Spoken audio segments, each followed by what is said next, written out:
state, Pennsylvania.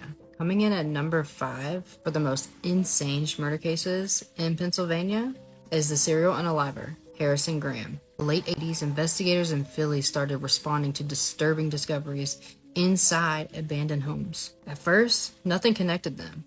Different addresses, different days, different circumstances. Same types of buildings, the same neglected neighborhoods, and the same unsettling details inside. The women being found were vulnerable, often overlooked by society. At the other places they were taken to were places no one checked. The buildings were already written off as forgotten. Investigators eventually traced several of these locations back to one man, Harrison Graham. Witness statements and evidence placed him moving between abandoned houses, using them as private spaces no one would interrupt.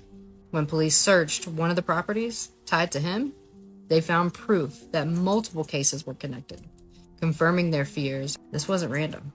Graham was arrested and charged and later convicted in Pennsylvania's court, received a life sentence. This case showed how easily crimes can hide when the victims and the locations are ignored. This is Pennsylvania's number 5, and every case this week gets worse. Coming in at number 4 for Pennsylvania's most insane murder cases is the Nickel Mines Amish school case. Now, this crime shocked the entire world. It was what happened afterwards that no one expected. On October 2nd, 2006, a quiet Amish community in Nickel Mines was forever changed. A man named Charles Carl Roberts IV entered a small one-room Amish schoolhouse during the day. He ordered adults and boys to leave, leaving several young girls inside. Law enforcement was called immediately and responded quickly, but before officers could intervene, 5 girls between the ages of 6 and 13 lost their lives. Others were seriously injured. Then Roberts took his own life. So there was no trial, no courtroom, no long investigation played out in public. But what happened next stunned the world. Within hours, members of the Amish community publicly forgave Roberts. They comforted his family, even attended his funeral, while still grieving their own children. Their response became one of the most discussed acts of forgiveness in modern history. This case isn't remembered only for the tragedy, but for the way a community responded with grace in the face of unimaginable loss. This dude had unlimited money, a private compound, and America's best athletes living on this land, and it still ended in a tragedy. Coming in at number 3 for Pennsylvania's most insane murder cases is the case of John DuPont. In the 90s, a wealthy heir, John DuPont, owned a massive estate in Newton Square, Foxcatcher Farm. John invited elite Olympic wrestlers to live and train there, offering free housing, top-tier facilities, and financial support. Among them was David Schultz. He was a respected Olympic gold medalist and mentor. At first, Foxcatcher looked like a dream for anyone. But over time, people noticed John's behavior was changing. He became increasingly paranoid. He claimed people were spying on him and were out to get him. He began isolating himself from others on the property. Those close to him were pretty concerned. John's wealth and power meant very few people even challenged him. January 26, 1996, that illusion shattered. Outside his residence on Foxcatcher property, John unalived Dave Schultz in broad daylight. There was no argument, no confrontation.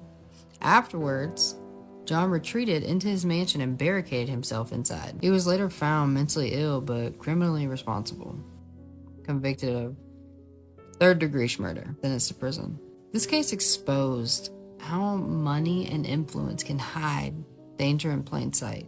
4 friends vanished in the same Pennsylvania county within days, and investigators realized this was not random. July 2017, families in Bucks County, Pennsylvania were desperate, searching for answers.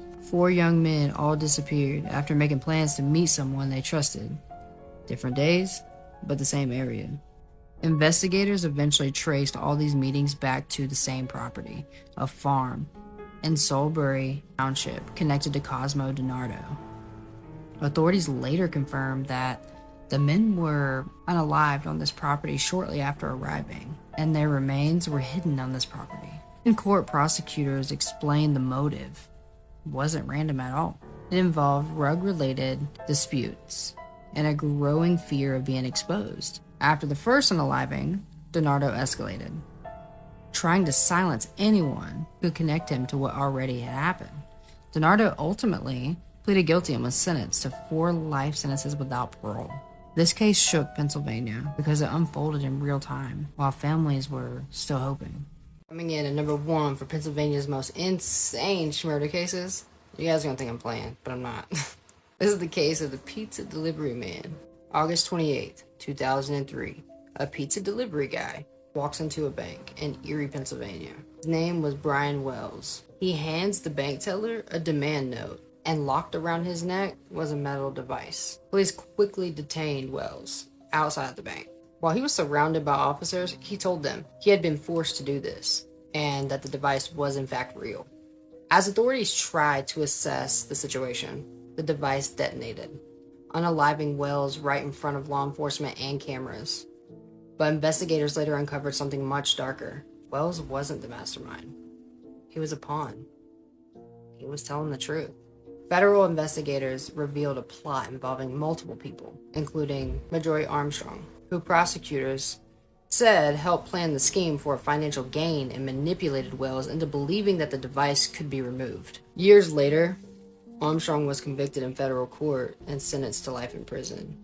This case is remembered not just for how it happened, but for how long it took to uncover the truth. This, in fact, is one of Pennsylvania's most insane unaliving cases.